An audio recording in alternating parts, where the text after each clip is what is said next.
खुलुमबाय गोजोन फुंबिलि बयनिसिमबो नोंथांमोनखौ आंनि चेनेलाव गासैखौबो बरायनाय बावहरग्रोनाय थाबाय। आसा खालामो नोंथांमोना खौरांखौ नायनानै मोजां मोनगोन।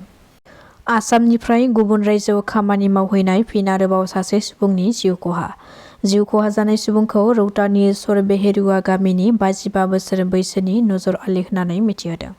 खौरां मोननाय बादिब्ला नजर आलिया कर्नाटकनि चिक्कामागालुर जिल्लानि खायमाराव कफि बानायग्रा मेसिनाव हाबलांनानै गोब्राब जोखोम जानानै जिउ खहा जादों। नाथाय गोरिब नखर नजर आलिनि नखरनि सोद्रोमाफ्रा दायो रांनि आंखालाव गोथैसोखौ न'सिम लाबोनो हायाखै, जायनि जाहोनाव गोथैखौ न'सिम लाबोनो थाखाय आसाम सोरखारनिफ्राय मदद हांख्रायदों।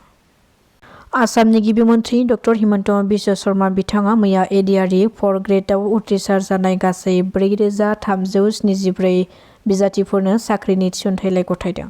गुवाहाटी सोहोरनि खानापारानि ज्योति बिष्णु अडिटोरियाम हलाव बे साख्रिनि थिसनथाइलाइखौ राननानै होनाय जायो। गिबि मन्थ्रिया फोसावनाय बादिब्ला दासिमाव रायजो सोरखारा गासै 1,45,664 बिजाथिफोरनो साख्रिनि थिसनथाइलाइखौ होनाय जाबाय होननानै गावनि बिबुंथिनि गेजेरजों फोरमायदों। आसाम बिधानसभा बिसायख'थियाव इउपिपिएल दोलोनिफ्राय सनितपुर आरो बिश्वनाथ जिल्लायावबो बिजाथि महरै फसंगोन। सनितपुर जिल्लानि धेकियाजुलि आरो गरसला बियाबावबो बिजाथि फसंगोन इउपिपिएल दोलोनिफ्राय। बे खौरांखौ फोसावदों इउपिपिएल दोलोनि बारग' मावफुं सोद्रोमा डक्टर निलित स्वरगियारि बिथाङा।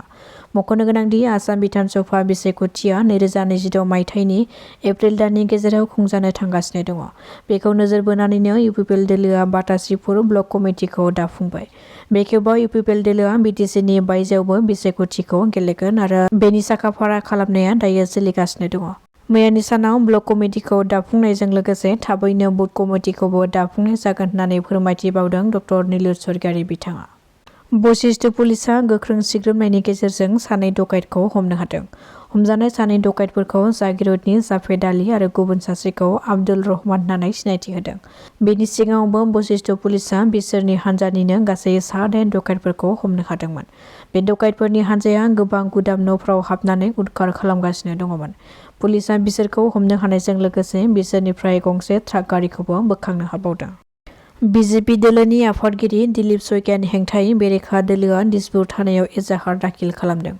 बिजेपि दोलोआ गावसोरनि लुबैनाय बादियै भट फारिलाइयाव गुलाय-गुजाय खालामनायनि हेंथायै गोख्रों अजद दैखांदों बेरेखा दोलोनिफ्राय।